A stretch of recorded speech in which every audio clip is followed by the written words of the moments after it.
Isang nakakalungkot na pangyayari ang naganap sa aking amo dito sa Maynila.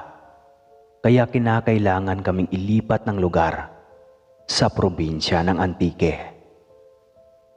Ako si Emel at isa akong farm worker. Nalugi ang aming kumpanya at dahil kinakailangan naming magtrabaho, pumayag kaming ilipat sa farm ng kaibigan ng aming amo. Nasa loob ng farm ang mismong bahay ng may-ari at sobrang lawak ng lugar na halos sakupin na nito ang buong barangay. Mabait ang bago naming amo at maintindihin. Naging maganda ang paglipat namin sa lugar. Marami din kaming nakilalang trabahador na naroon na talaga namang magagaling makisama. Isa na doon ang aking nakasundong, si Ariel. Matagal na raw siyang naroon. Tansya niya, 7 taon na. Isa na rin daw siya sa pinagkakatiwalaan ng aming boss. Mabait si Ariel at palakwento.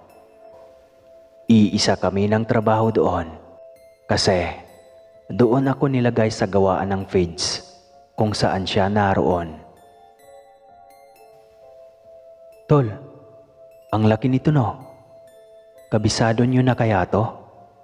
Tanong ko kay Ariel, na agad naman nitong tinugon. Ay hindi, kahit naman kasi matagal na kami dito. May mga lugar pa ring bawal naming puntahan at bawal maski tignan. Ha? Bakit naman?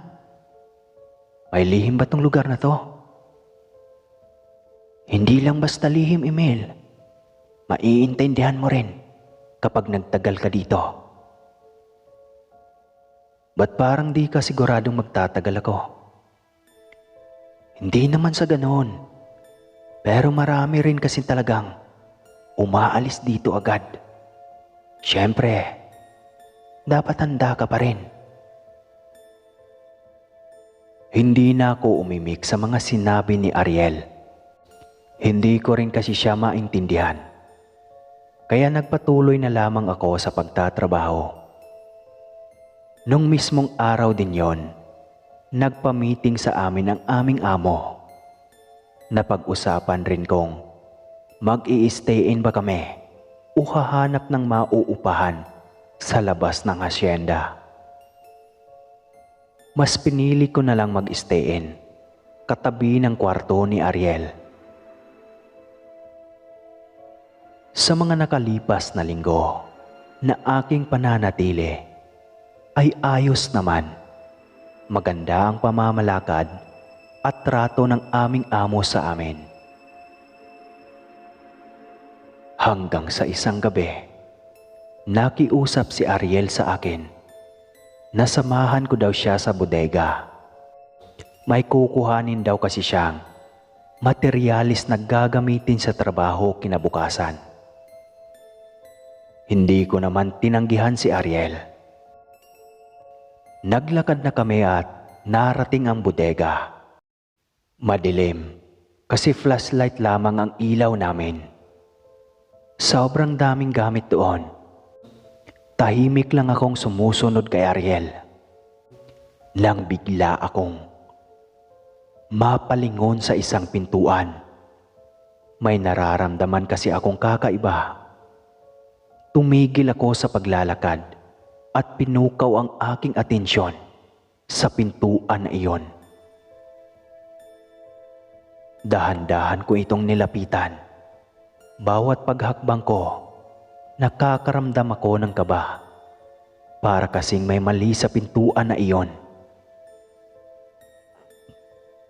Nang makalapit na ako, otomatikong naidikit ko ang aking tenga sa pintuan at nakinig. Nakarinig ako ng mga paglakad at pagtakbo sa loob na siyang kinakatakot ko.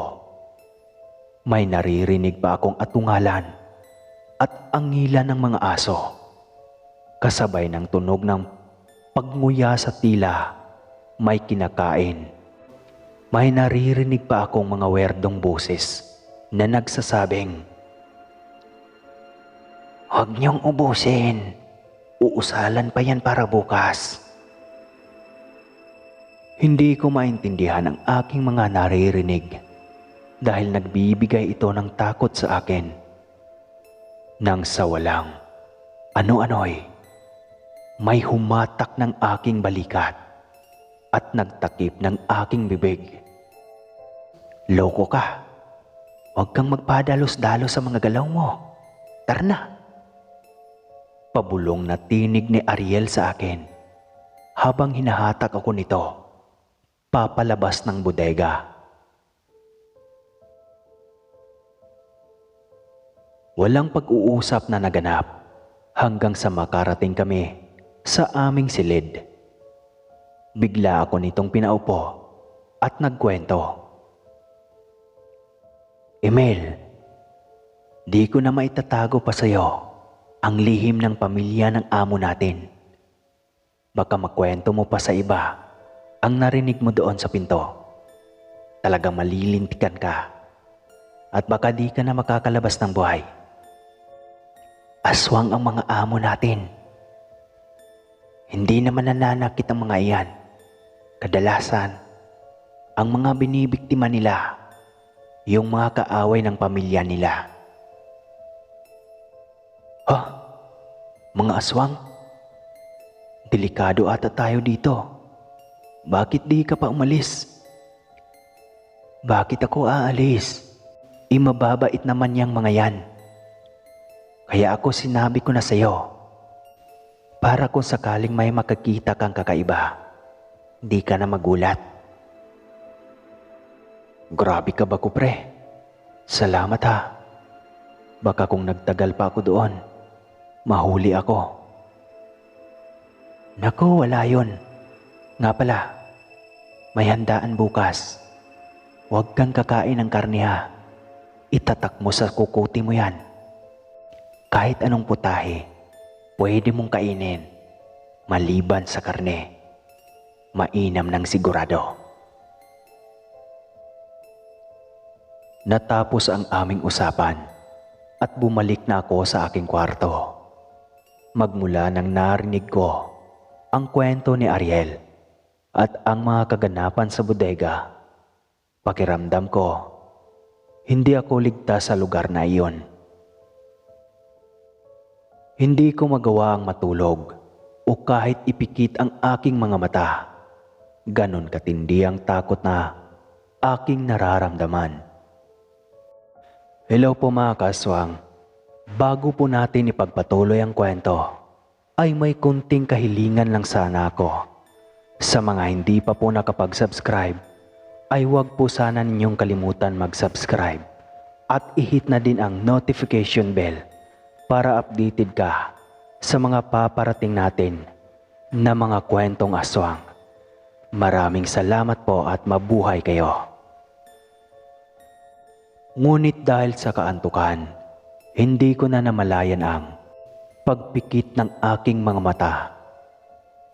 Kinabukasan, paggising, hindi nga nagkakamali si Ariel dahil nag-anunsyo ang aming amo na magkakaroon ng handaan sa pagsapit ng hapon.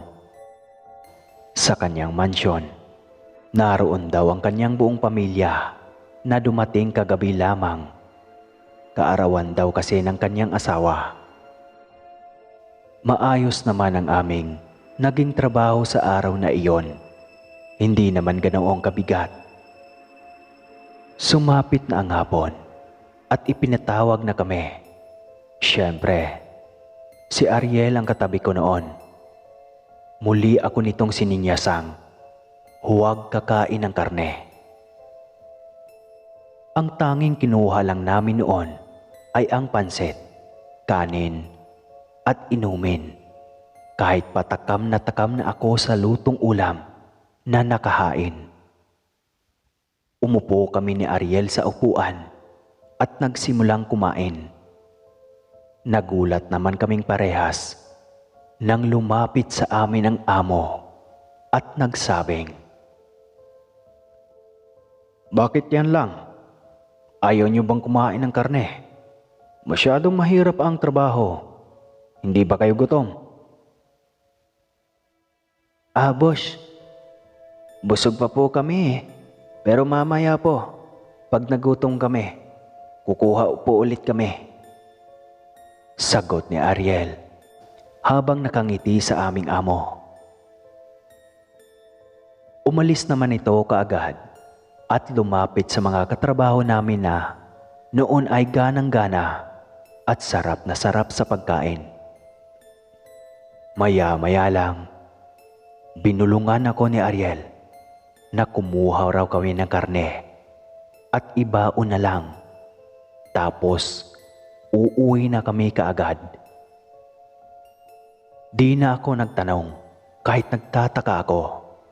Nagbalot kami ng kaunting ulam at nagpaalam na kay boss na uuwi na.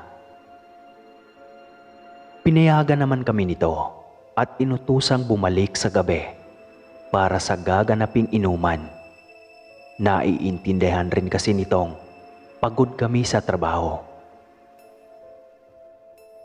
Habang naglalakad kami ni Ariel pabalik sa aming silid, inutusan ako nitong manguha ng kalamansi dahil may gagawin raw kami. Pagkakuha ko, pumasok kami sa kanyang silid. Nilabas niya ang ulam. Sa plastik niya lang ito nilagay, kaya nagtaka ako.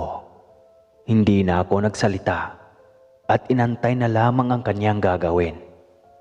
Sinabi niya lang na panoodin ko siya, kaya ganun na lang ang ginawa ko. Hiniwa niya ang kalamansi sa gitna at dahan-dahan itong winisik sa mga ulam. Akala ko pampadagdag lasa lang. Tinitigan ko siya at tinitigan niya rin ako. Bumalik ang tingin namin sa ulam. Laking gulat ko nang bumula ng bumula ito at nagsabog ng napakabahong amoy. Sinabi ni Ariel na tiisin ko lamang at manood. Maya-maya pa, nangitim ang mga karne at unti-unting nagbago ng anyo. Naging mga tenga at daliri ito ng tao. Sobrang nakakadiri yung aming nakikita na tila bumabaliktad ang aming mga sikmura. O ano, kung kumain ka ng karne kanina, edi nakakain ka na niyan. Sambit ni Ariel sa akin. Totoo pala tol, grabe. Hindi ako makapaniwala. Nakakatakot. Totoo, kaya ayaw kong kumain ganyan. Baka mahawaan ka kagaya ng nasabi ko kagabi. Kinakainan kasi nila yan. Napatulala na lang ako noon dahil sa takot at pagtataka. Masyado din kasi akong nabigla sa aking mga nalalaman. Sinabi niya ring mamayang gabi na namin itapon dahil baka daw may makakita pa at mahuli kami. Sinabi niya ring mag-abang kami sa pag-uwi ng mga katrabaho namin at antayin namin silang magsipagsuka. Kapag daw dumating ang aming mga amo, magpanggap rin daw kaming sumusuka. Dahil kung hindi, ay baka mamatay kami. Kailangan namin magkunwaring nahawaan para matuwa sa amin ang aming mga amo. Gaya ng napag-usapan, 10:00 ng gabi, umuwi ang lahat. Tanaw namin sa bintana ang paggewang ng mga katrabaho namin. Hindi nga kami nagkamali at nagsisuka ang mga ito. Nagkayayaan na kaming lumabas at nagkunwari. Dumaan ang aming amo at ang kanyang angkan sa aming harapan na tila tuwang-tuwa. Nang makalayo ang mga ito, inaabot ang supot ng mga ulam na nagbalat kayo. Itinapon ko iyon sa damuhan at akmang papasok na nang makarinig ako ng nakakatakot na tinig na nagsasabing, "Bakit ka nagsasayang ng pagkain?" Sino yan?" Nanginginig na sambit ko sa kung sino mang nilalang. "Sinong kausap mo dyan, tol? Tara na!" Sigaw ni Ariel sa akin. Agad naman akong sumunod dito. Kaysa antayin pang muling sumagot ang nilalang. Agad na akong sumunod. Ngunit bago pa isara ang pinto, nakaramdam ako na parang may nakamasid at nakarinig ng isang mahinang angil. Sinarado ko na ang pintuan at agad na nakipagkwentuhan kay Ariel. Nagulat ito at nagsabing, "Ilang taon na rin ang nakakalipas. Siguro, kailangan ko na talagang umalis dito." "Ha? Bakit?" "Siyempre, sobrang dami ko ng kababalagan na nararanasan dito. Hindi lang iyon. Nakikita ko pa sila sa kaanyuan ng aswang. Tsaka yung mga nagsisisuka na yan, magiging aswang din yan. Sadyang naging matalino lang ako, kaya hindi ako nahawa. Ngayong nabuko na ang pagtatapon ng ulam, panigurado ay yari tayo. Kaya pagsapit ng umaga, aalis na tayo dito. Sa ngayon, hindi pa pwede. Dahil umaaligid-aligid pa yung mga yan." "Aalis? Teka, saan tayo pupulutin ito?" "Basta, madami akong kamag-anak dito. Pwede mo na tayo manirahan sa kanila, pansamantala. Tsaka sa albularyo muna tayo dediretso. Lahat kasi ng empleyado dito may marka at panigurado ikaw din. Kaya madali nila tayong masusundan." "Sigurado ka na ba dyan?" "Abay natural, kaysa ipagkaloob ko pa ang aking mga lamang loob, pati na rin ikaw." Sumang-ayon na lamang ako sa balak ni Ariel. Kaya nung gabing yon, nag-impake na kami parehas ng mga importanteng gamit lang. Di na naming tinangkang magsabi pa sa iba pa naming katrabaho dahil baka masabotahi ang lahat. Sumapit ang umaga. Tsiniyempo naming wala pang lumalabas bago kami umalis. Naging maayos naman at walang nakakita. Hanggang ngayon, magkasama pa din kami at hinding-hindi namin malilimutan ang aming karanasan nang minsan kaming magtrabaho sa Hasyenderong Aswang. Maraming salamat po.